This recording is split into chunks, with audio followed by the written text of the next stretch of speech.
Coming up next on the Voice of Alabama Politics, Reid to lead workforce transition. Also, PCI buys Birmingham Racecourse. And there's a showdown in the Senate leadership.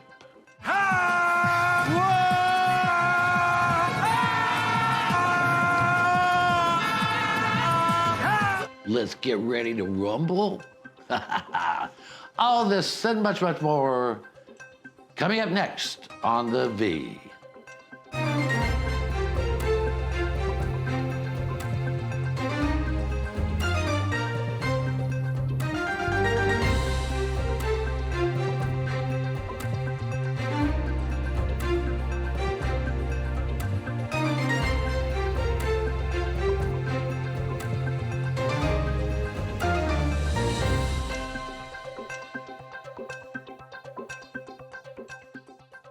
Welcome to the Voice of Alabama Politics, where we tackle the tough issues so you have the hard facts. I'm your host, Bill Britt, and as always, I'm joined by Susan Britt, research guru extraordinaire, and Josh Moon, investigative reporter and columnist at APR. Welcome. Hey, guys. Hey, y'all.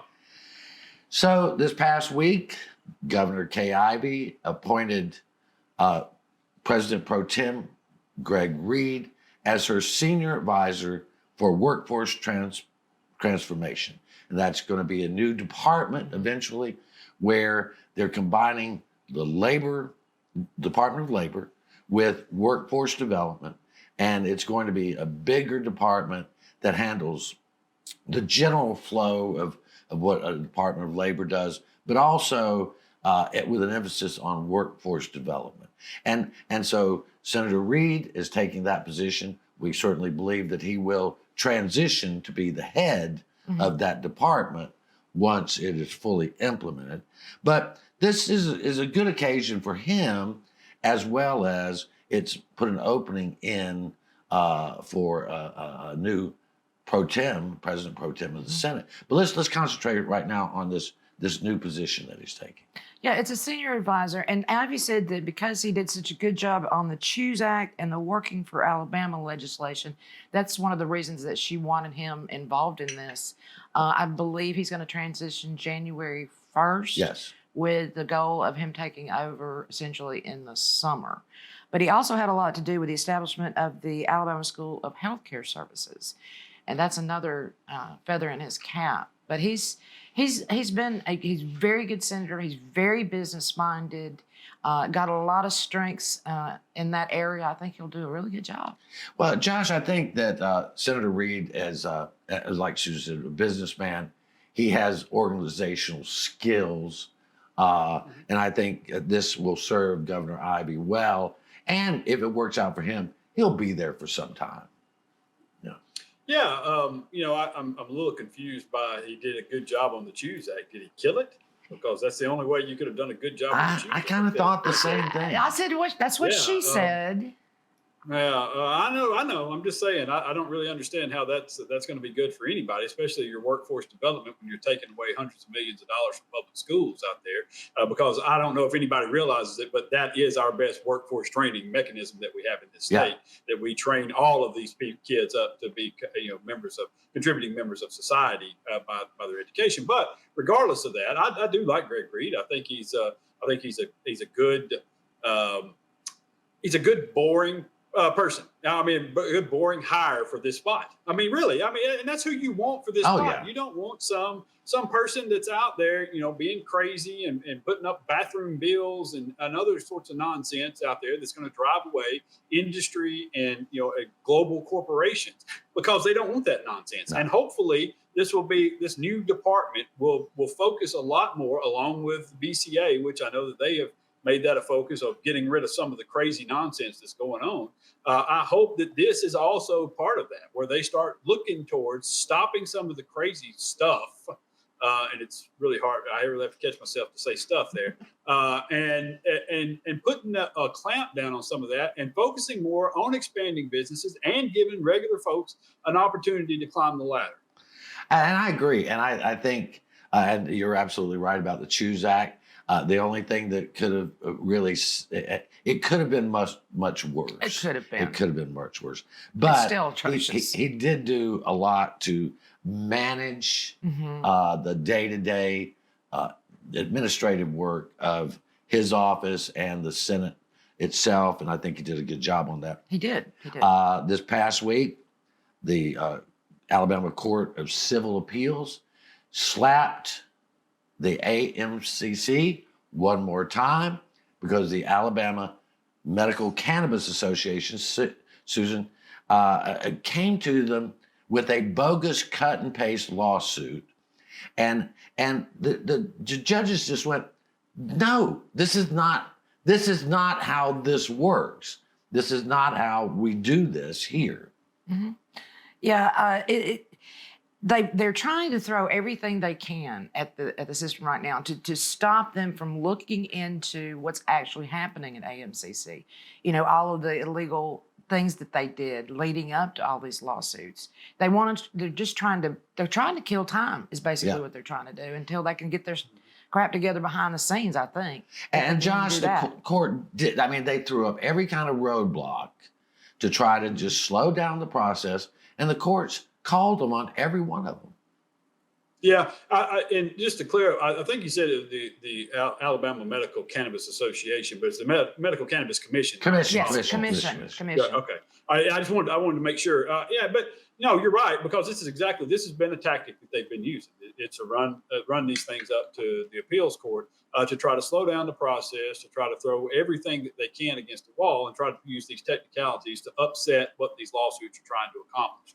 Now, people should ask at some point, what is going on here? Yeah. What are we doing with the Medical Cannabis Commission that there is clearly a problem with the fact that they did not follow the Alabama Administrative Procedures Act? Yes. There's no question about this. They didn't follow what the law says. And why are they fighting so hard to keep from just simply going back in and putting that process in place and doing it? I don't understand why we can't just do this. It could be over by now. Because lawyers are making too much money on this. Well, and it comes down to, as far as I'm concerned, they're hiding something. Oh yeah.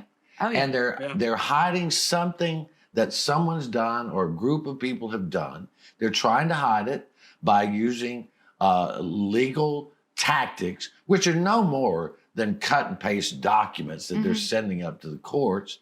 And they're doing this to protect someone or protect someone's who... Go ahead, Josh. It seems like what they're trying to do is they're trying to grease the skids for somebody. Yeah. Now, honestly, when you look at this, when you're not following the procedures, everybody knows that this procedure should be followed. Everybody in state government knows about the Alabama Administrative Procedures Act. They know that it governs this sort of a process. And when you're purposefully over and over and over again not following it, there has to be a reason for that to take place, okay? And for you to continue to fight it over and over and over like they are while these people make millions of dollars of money and of taxpayer money. And we continue to then let people suffer without the medicines that they need over this. There's something pushing it from behind. I'm not telling you somebody's crooked, but it sure stinks. Well, somebody did something wrong somewhere. We know in Montgomery, if it walks like a duck and quacks like a duck, it's a duck. The problem is nobody over at AMCC actually gives a duck. We're going to have to leave it right there. You're watching The V, the voice of Alabama politics.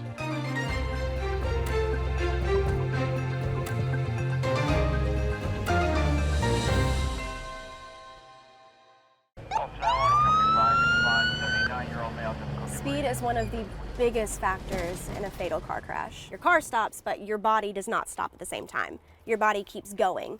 And that could be running into your seatbelt, that could be hitting the airbag, something has to stop it, and unfortunately it's something very hard. There have been times that we've come upon accidents where if people weren't speeding, they'd probably still be alive today. It's truly dangerous and it puts everybody at risk. There's just no point to it. This kind of stuff has got to stop. Your home is your most valuable asset, but what if someone tried to steal it from you? Property fraud is one of the fastest growing areas of fraud in the country today. As a district attorney, I've seen firsthand the devastating effects of property fraud. That's why I'm proud to support the Montgomery County Probate Court's REACT program. REACT is designed to protect your property and to give you peace of mind. By signing up, you'll receive an email notification if a document is filed against your property. This program is a game changer. It has the potential to prevent fraud and protect countless homeowners throughout Montgomery County. So don't wait. Sign up for REACT today and protect your home. Protect your home with REACT. Sign up today.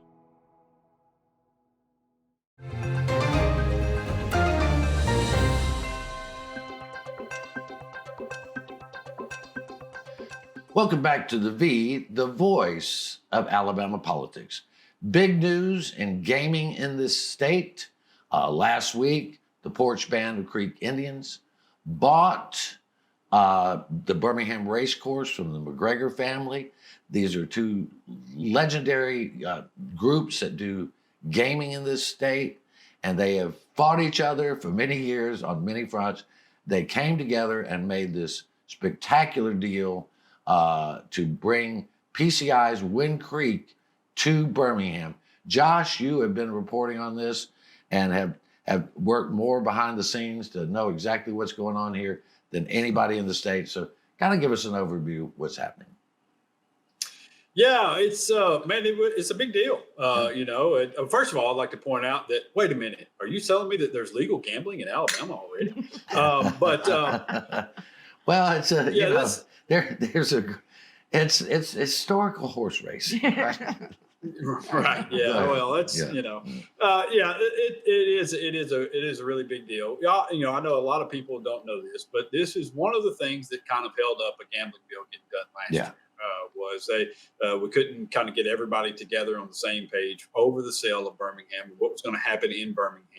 There was a lot of rumors about, was the race course going to be sold by the McGregor family to the Porch Creek Indians, or was it not going to be? And that kind of held things up. And so going into this, I think both the McGregor family, represented by Lewis Benefield, and the Porch Creeks, and I think Arthur Mothershed was kind of the main driving force behind this, with Stephanie Bryan and some of the other folks that lead the Porch Creeks, and they wanted to present a united front, and I do believe that there is a united front. Having talked to both sides, I believe that this is a completely kind of different atmosphere that we're going to go into the session with this time, with those folks kind of on the same side and kind of pushing for the same thing.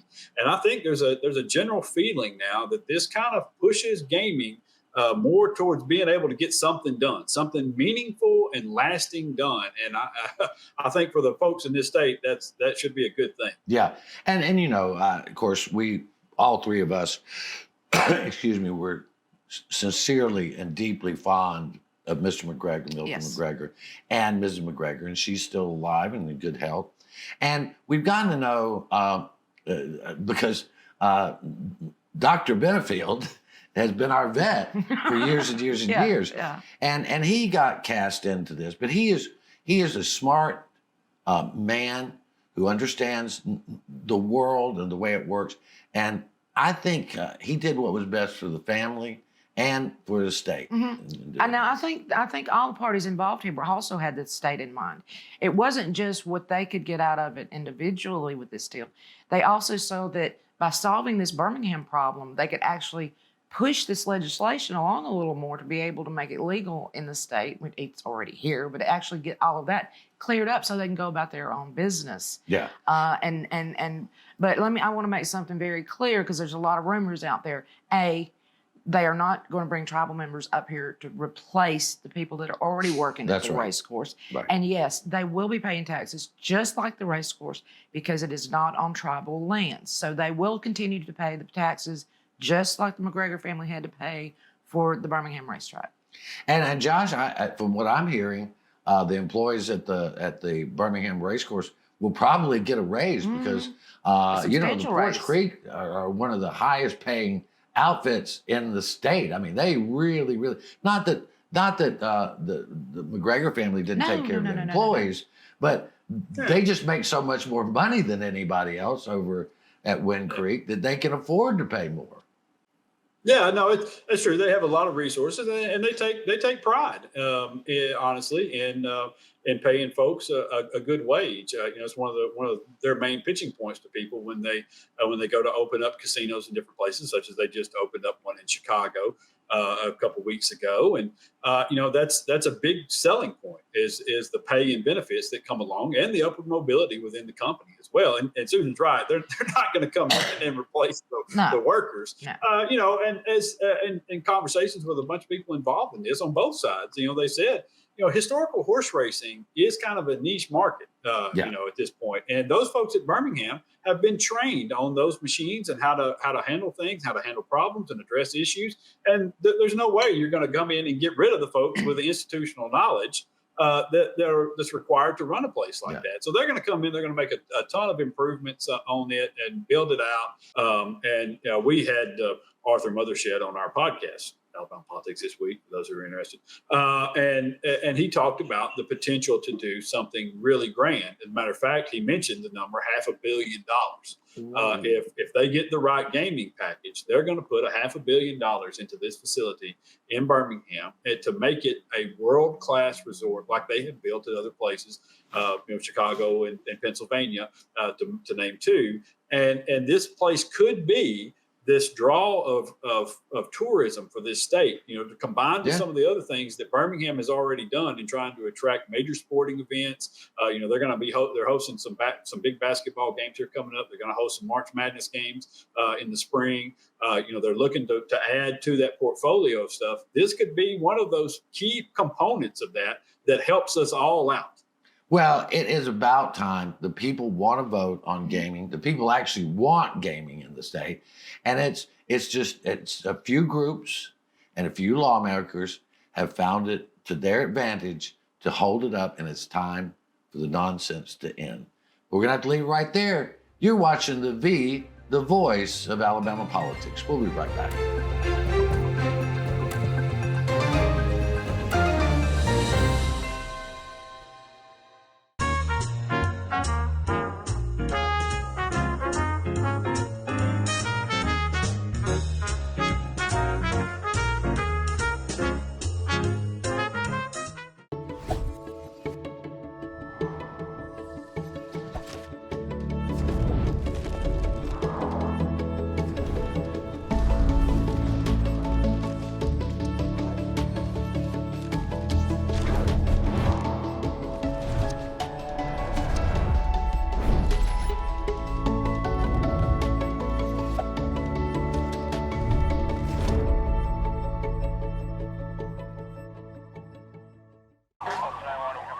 My personal biggest pet peeve is kids who are not properly restrained, whether that be in a booster seat, a car seat, or even a simple seatbelt. Kids, they become projectiles, and it's terrifying. It absolutely breaks my heart to know that something so innocent could be punished so severely. Your children rely on you to be that person that says, no, you need to put your seatbelt on.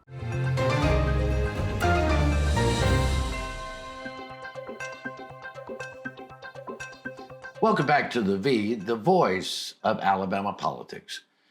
With Greg Reed resigning as president pro tem, that leaves an opening for a new president pro tem. There are two candidates that are going head to head to take this position, and that is Senator Steve Livingston and Senator Garland Gudger. They both have good reputations in the Senate. Some people feel that Livingston represents a more establishment type of candidate, whereas Gudger is more new blood and much more aggressive in his style. But Josh, you've been talking to a lot of people in the Senate and around the state. It looked like they were going to have a vote last week when the when the Senate met at the club in Birmingham, but that got shuffled. Tell us what you know about all that. Yeah, I think it got shuffled when some folks saw that they were that Livingston was not going to have votes on that, and whatever. The vote was not supposed to have been last Tuesday anyway. Yeah.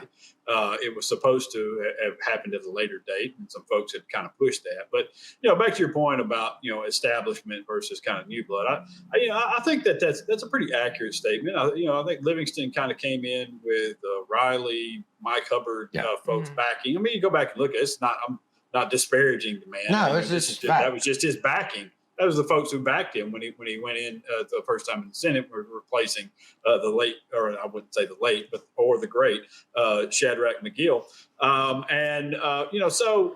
But Gudger has built a nice reputation for him. He's a 2-term senator in his second term.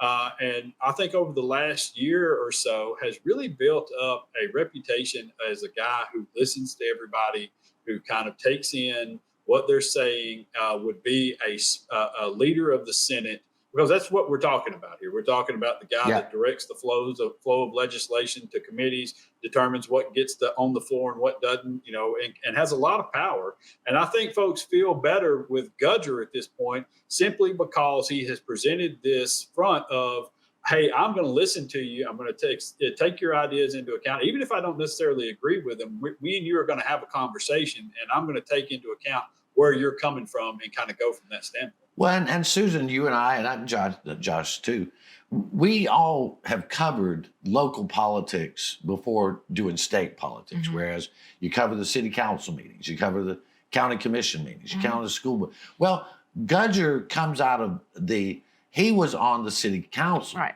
So, and then he led the city council. He was the youngest member on the city council. Then he led the city council. So you have to cooperate in those situations, and you need to know how to be tough and when to listen. And that makes a big difference than if you just come in and say, I just decided I wanted to run for Senate. Right. No, you have to do have a lot of conversations, maybe be willing to adjust your ideas a little bit, because now you've learned something new that maybe changes your point of view. And he's already had experience doing that. And you keep saying leadership. He has leadership experience before he ever got to the Senate, which is what's been, as much as I love Greg Reed, that's what's been missing under the leadership of Greg Reed the leadership. I agree. And listen, there are people that think that Livingston is a fantastic guy. Everything I know about him, he's a fine guy. There's going to just be a difference in style. There's going to be a difference in style and some substance. And listen, I some of the old war horses are behind Gudger, and some of the old war horses that have all the power are behind Livingston. So it's going to be interesting to see how that plays out, Josh. Yeah, no, it will be. And listen, I think right now that folks are leaning towards Garland Gudger. I mean, I just think that's just kind of where things are going into this. I mean, it may ultimately switch and some folks change their minds as we get a little farther along in this. But I think what we have said here is the reason why. And again, we've all said, nobody's knocking Steve Livingston necessarily. It's just simply a fact of what do we feel like. Who's the person who's going to give us the best opportunity to present our case for different things? Because I know while we all think of the Senate and the legislature as a whole as run by Republicans, that's true. But within that group of Republicans, there are a bunch of different little factions that break out. And those people want their voice. They want to be heard. They want to have their seat at the table. They want to do these things. And I think that's where they see maybe this other guy is going to give us a chance to do that, to present our case, to have a shot. Well, and I'm with Susan. One thing we absolutely have to have is somebody that can set a vision and follow through on it. That's what I see as the most important thing. We got Mike Pence's cousins here to fly, but we got to do something to have more dynamic leadership like they do in the House. And someone that people will follow and will listen to. If you look at this, the House of Representatives now, and I'm not saying anything against Mac McCutcheon at all, but if you look at how Ledbetter, Speaker Ledbetter is leading it, there is a dynamic quality and we are getting this done quality that we haven't seen in a long time. That's right. And it's positive, but yet it's directed. Yes. And people want to follow him. That's again, you got to have people that want to follow you. Otherwise, you're herding cats. Yeah, because he listens, he takes everybody's opinion, takes it in, that said, this is the way we're going. And that's what leaders do. Hey, Josh, I want to present something to you that might be as outrageous as me turning into Cinderella. But there is a bill out there and a movement to give Alabama early voting. And by that, I don't mean, 2 a.m. the day of election day, but a few days to actually vote like most sensible people have in this country and world. Yeah, it's a bill. It makes a whole lot of sense. So there's no chance it'll ever pass. But that's what I'm thinking. So we're there. When we stood in line for over 2 hours up here in Madison, at where we live, and we watched people be forced to leave the line because they had to take their kids to a doctor. They had to get their kids from school. They had to do. We watched people on the phone trying to get business deals done. While they were doing this stuff. Because we have 1 day of in-person voting, and the only for absentee, the only option that we have is you've got to go in, and if you're going to be in town, you've got to lie to somebody, and say I'm going to be out of town. But this is stupid. This is stupid the way we do it. It's a representative government. You should want everybody to have their voice and have their say and give them the opportunity in a safe and fair, secure way. And we can do that with early voting, have all the options. They do it in every state around us, except for Mississippi. Every state around us. And Mississippi's going to beat us. And New Hampshire's the other. We're one of 3 states that do not have early voting. And what this would do is they want to set it up in the county to have one early voting precinct in each county, and you'll have 4 to 6 days before the election that you can vote, and then they have standardized hours. I mean, this is a no-brainer. I mean, 30% of registered voters did not vote in this last presidential election. Right, and we have it on, the first Tuesday in November. It makes no sense unless you were trying to get the crops out of the field. But anyway. You've been watching the voice of Alabama politics. You watch us because we watch them.